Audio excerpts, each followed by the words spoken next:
trail tips for you guys in this one. These 2 trail tips in this video might be controversial, but I feel like they need to be said. Let's just get into it. You might notice where I'm parked is a fork in the road.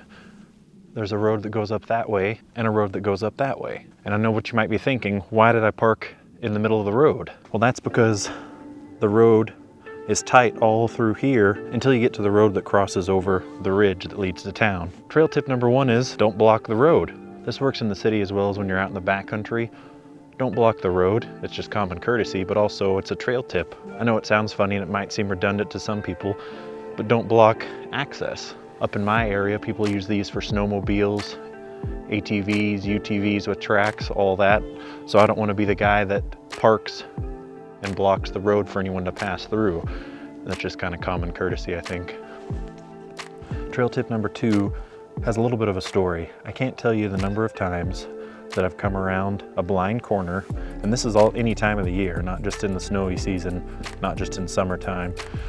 When you come around a bend, trail tip number 2, when you come around a bend and you stop, and again, you're blocking the road, but do not stop on a blind corner. And again, this is another one that sounds redundant. Where I live, pretty much year round, because in the wintertime, there's snowmobilers and things like that. But in the summertime, it sounds like there's tons of traffic in the mountains. But there's always that chance that someone's coming around a corner. But I can't tell you the number of times, and someone's parked, even in the vehicle or not. They went, parked and went off to the side to pick berries or something. Look down something off the edge there.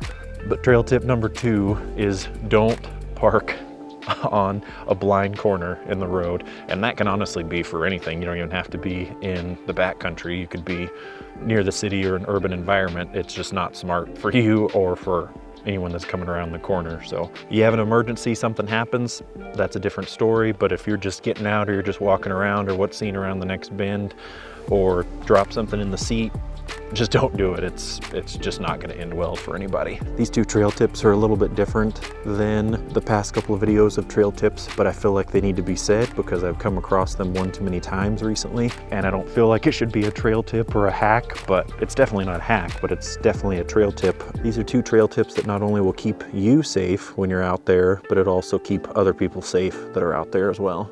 You guys stay safe out there. We'll catch you on the next one.